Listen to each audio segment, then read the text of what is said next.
बिस्मिल्लाहिर्रहमानिर्रहीम। नाज़रीन अस्सलाम वालेकुम। आप देख रहे हैं साबिर शाकिर यूट्यूब चैनल। साल 2020 की आज 1 फरवरी है और दिन है जनाब आज हफ़्ते का। वफाकी दारुल-हुकूमत में इस्लामाबाद बड़ा खुशगवार है, मौसम बड़ा खुशगवार है और सूरज की तपश और साथ ठंडी हवा बहुत मज़ा दे रही है।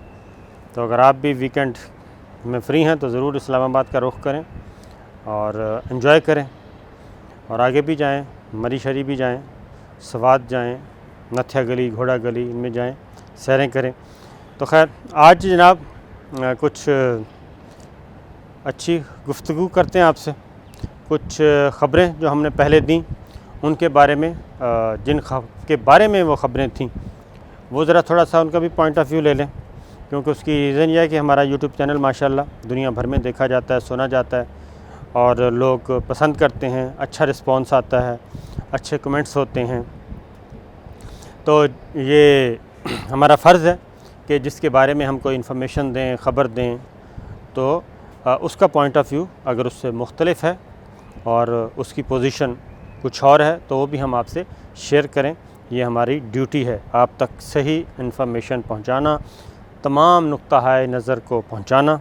तो जनाब हमने 2-3 दिन पहले ख्वाजा आसिफ़ साहब के हवाले से एक ख़बर दी थी। ख़बर ये दी थी, ख्वाजा आसिफ़ साहब ने ख़ुद ही कहा था कि मैंने एक टेलीविज़न को इंटरव्यू रिकॉर्ड करवाए, जियो को 3 इंटरव्यूज़ रिकॉर्ड करवाए, मुसलसल 3 जुमे रिकॉर्ड होते रहे, लेकिन वो कोई भी इंटरव्यू नशर नहीं हुआ। और उन्होंने इस बात का इशारा दिया था कि ये सलीम साफ़ी साहब हैं और सलीम साफ़ी साहब की तरफ उनका इशारा था। और उसके बाद फिर उन्होंने गुफ्तगू में भी, बाद में जो गुफ्तगू की उसमें भी यही था कि सलीम साफ़ी साहब हैं। तो हमने ये ख़बर दी थी और ये बताया था कि किस तरीके से ख़बरों को, इंटरव्यूज़ को मैनेज किया जाता है और इल्ज़ाम लगाया जाता है इदारों पे। तो सलीम साफ़ी साहब के साथ हमारा बड़ा पुराना ताल्लुक़ है, ऑलमोस्ट 25 साल से ताल्लुक़ है और लाहौर से। मैं जावेद गामदी साहब का शागिर्द हूँ, वो भी जावेद गामदी साहब के शागिर्द हैं। मेरी पहली जॉब जावेद अहमद गामदी साहब के रिसाला इशराक थी, उसमें थी, वहाँ से शुरू की थी। तो खैर वहाँ पे लाहौर में हमारी अलमौरद में मुलाकातें भी होती थी, वहाँ से चला आ रहा है ताल्लुक़ और अब तक है, अल्लाह का शुक्र है। और इसमें कभी कोई रुकावट नहीं आई। तो उनसे आज तफसीली बात हुई। उन्होंने बताया कि वो ख्वाजा आसिफ़ साहब ने जो कहा है वो मैं नहीं हूँ। और उन्होंने, सलीम साफ़ी साहब ने वाज़ेह तौर पे कहा कि जनाब 6 महीने हो गए मेरा ख्वाजा आसिफ़ साहब से कोई ताल्लुक़ नहीं है, कोई राब्ता नहीं है, कोई वास्ता नहीं है और मैंने कोई इंटरव्यू रिकॉर्ड नहीं किया। और अगर ख्वाजा आसिफ़ साहब ने ऐसा इशारतन या कनायतन या otherwise on the record, of the record अगर ये बात की है तो वो दुरुस्त नहीं है। तो लिहाजा हम आप तक सलीम साफ़ी साहब की ये बात पहुंचा रहे हैं और उस पे सलीम साफ़ी साहब को मैंने बताया था कि वीलॉग में आपको आपकी पूरी पॉइंट ऑफ व्यू जो है वाज़ेह करेंगे। उन्होंने ये भी कहा कि उनका ख्वाजा आसिफ़ साहब से कभी भी कोई बहुत अच्छा ताल्लुक़, खुशगवार ताल्लुक़ नहीं रहा, क्योंकि उन्होंने कहा कि मैंने इसके बारे में लिखा भी है कि जब ये झगड़ा कर रहे थे अफ़वाज पाकिस्तान के साथ, इदारों के साथ, तसादुम की राह, जो नया बयानिया लेके आए मरियम बीबी, और जब वज़ीर-ए-आज़म थे नवाज़ शरीफ साहब, उसी वक्त ही उनके इख्तलाफात हो गए थे। वो चौधरी निसार अली ख़ान साहब की उस राय से ज़्यादा इत्तफ़ाक़ करते थे कि गवर्नेंस करनी चाहिए हमें और मिलजुल कर करना चाहिए काम, हमें फड्डा नहीं करना चाहिए रावलपिंडी के साथ या दीगर इदारों के साथ। तमाम इदारे जो हैं वो रियासती इदारे हैं और रियासती इदारे मिल के ही अमूर मुमलिकत चलाते हैं, तो इसलिए ऐसा नहीं करना चाहिए। तो उसमें सलीम साफ़ी साहब ने कुछ कॉलम्स का भी हवाला दिया, कुछ अपने प्रोग्राम्स का भी। तो ये बात सही है कि वो लाइक माइंडेड अगर करीब हैं तो वो चौधरी निसार अली ख़ान साहब के ही थे। ख्वाजा आसिफ़ साहब, परवेज़ रशीद साहब, मरियम बीबी उनके साथ नहीं थे और शायद यही वजह थी कि इब्तदाई मेरा ख़्याल है 2-2.5 साल के बाद उनके ताल्लुकात भी फिर कशीदा हो गए थे। तो लिहाजा ये जनाब हमने उनका पॉइंट ऑफ व्यू बिल्कुल दिया।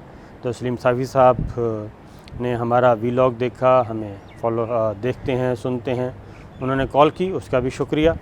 तो अपनी पोजीशन वाज़ी कर दी जनाब। और भी अगर किसी के बारे में हम अपनी राय देते हैं तो हमारा फ़ोरम जनाब हाज़िर है, इसमें कोई शक नहीं।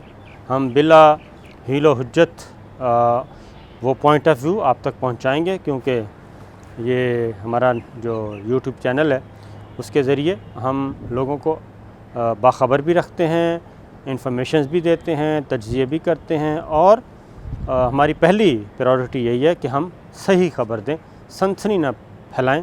और क्योंकि सनसनी जो है वो फौरी तौर पे तो शायद उसका रिस्पांस बल्ले बल्ले हो जाती है, लेकिन otherwise in the long run वो आपकी पर्सनैलिटी को, क्रेडिबिलिटी को डैमेज करती है। लिहाजा ये चीज़। दूसरा जनाब, पिछली वीडियो में हमने एक पाकिस्तान तहरीक इंसाफ के अंदर जो कुछ हो रहा है वो बताया था, और हमने एक किरदार का ज़िक्र किया था कि जनाब कुछ किरदार हैं वज़ीर-ए-आज़म इमरान ख़ान ने पॉइंट आउट किए हैं, और वो किरदार ऐसे हैं जो अपनी गेम कर रहे थे पाकिस्तान तहरीक इंसाफ में रहकर, और इत्तेहादियों के साथ राब्ते हों या पॉलिसीज़ बन रही हैं या अदरवाइज़ उमूर ममलकत हैं, तो उसमें और ऐसे किरदारों का ज़िक्र किया था जो असम्बली में नहीं हैं, जो काबीना में नहीं हैं, लेकिन बड़े बाअसर हैं। तो ये बिल्कुल हो रहा है जनाब, और हम अपनी ख़बर की बुनियाद बिल्कुल हमारी दुरुस्त है। और आजकल इमरान ख़ान साहब जो हैं वो काफ़ी मुतहर्रिक हुए हैं, और उन्होंने सोर्स ऑफ इंफॉर्मेशंस जो हैं अपने बढ़ा दिए हैं, और उन्होंने अपने जो मुतल्लिक़ा इदारे हैं जो इंफॉर्मेशंस कलेक्ट करना जिनकी ज़िम्मेदारी है वो उनको भी कहा है कि ज़रा एक्टिव हो जाएं, क्योंकि जो इत्तेहादियों ने बगावत की थी अचानक सारों ने मिल के, उससे इमरान ख़ान साहब और उनके करीबी रफ़्का जो थे वो काफ़ी परेशान हो गए थे कि ये सब अचानक क्यों एक ही आवाज़ बोल रहे हैं, और एक ही मुतालबात, एक ही आवाज़, एक ही तरह की गुफ्तगू, लब व लहजा। तो इसलिए वज़ीर-ए-आज़म इमरान ख़ान ने जनाब इंफॉर्मेशंस कलेक्ट की, मुतल्लिक़ा इदारों को कहा, मुतल्लिक़ा अथॉरिटीज़ को कहा, और अपने ख़ास तौर पे अपने जो प्रिंसिपल सेक्रेटरी आज़म ख़ान साहब उनको भी कहा कि जनाब ये सारी चीज़ें आपको बाखबर होना चाहिए, मुझे इस पर मुफस्सल रिपोर्ट चाहिए। वो मुफस्सल रिपोर्ट वज़ीर-ए-आज़म इमरान ख़ान साहब को दी गई, एक नहीं दी गई, सब के बारे में दी गई। और उसमें एक था कि इत्तेहादी क्यों बगावत कर रहे हैं, और इत्तेहादियों को अचानक क्यों ख़्याल आया, ये सब कुछ, और सब के मुतालबात एक हैं, सब की डेडलाइन एक है, ये चीज़।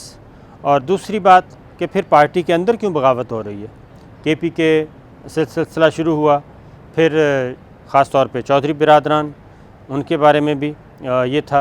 ये सारी इन्फॉर्मेशंस कलेक्ट की गई। फिर MQM को क्या हुआ, फिर पंजाब में PTI का जो फारवर्ड ब्लॉक बनने जा रहा था उसका क्या मसला है, और जो 22-24 लोग इकट्ठे होकर मैदान में उतरे उनके पीछे कौन था, ये सारी इन्फॉर्मेशंस कलेक्ट की गई और पोजीशन ली गई, और वज़ीर-ए-आज़म इमरान ख़ान को इसके बारे में इन डिटेल सब कुछ बताया गया। तो जिसके नतीजे में वज़ीर-ए-आज़म इमरान ख़ान ने अपनी हिकमत अमली तब्दील की, जो हमने आपको बताया, और तमाम इत्तेहादियों के साथ अलग अलग कमेटियाँ तश्कील दी। वो खा काफ लीग है, खा वो MQM है, अख्तर मेंगल साहब हैं, GDA है, जमहूरी वतन पार्टी है, जो जहाँ जहाँ पार्टी जो भी है उनके साथ मामलात चलाने के लिए। तो अपने लोगों को उन्होंने ख़ास तौर पे जो पार्लियामेंट के अंदर हैं उनको लेके आए, वो परवेज़ खटक साहब, असद उमर साहब उनको लेके आए। पंजाब में चौधरी सरवर साहब को उन्होंने मुतहर्रिक किया, शफ़कत महमूद साहब को इन किया, महमूद सूरी कह रहा हूँ, कासिम सूरी साहब जो कि डिप्टी स्पीकर हैं उनको लेके आए। इस तरीके से वो पार्टी के, अब उनकी स्ट्रेटजी यही है कि जो लोग पार्लियामेंट के अंदर हैं, पार्लियामेंट में मौजूद हैं, उन लोगों को मुतहर्रिक किया जाए। उसकी रीज़न ये थी कि जो बाहर लोग होते थे वो जब पार्लियामानी पार्टी का इजलास होता था उसमें नहीं होते थे। तो ये सारी चीज़ें, और हमने इस तरह के ज़िक्र किया। तो वो क्या कहना चाहिए कि नीचे हमने कमेंट्स पढ़े तो बहुत सारे लोगों ने उनको बरह रास्त कर दिया जहांगीर ख़ान तरीन। तो नहीं, ऐसा नहीं है। अभी तक।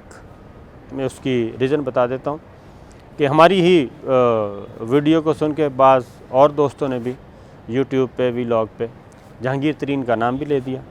तो सिचुएशन ये है कि आप जब भी एग्जैक्ट, ये एक सिर्फ जहांगीर तरीन नहीं है जो असम्बली में भी नहीं है और काबीना में भी नहीं है, बहुत सारे लोग हैं और 4-5 लोग हैं।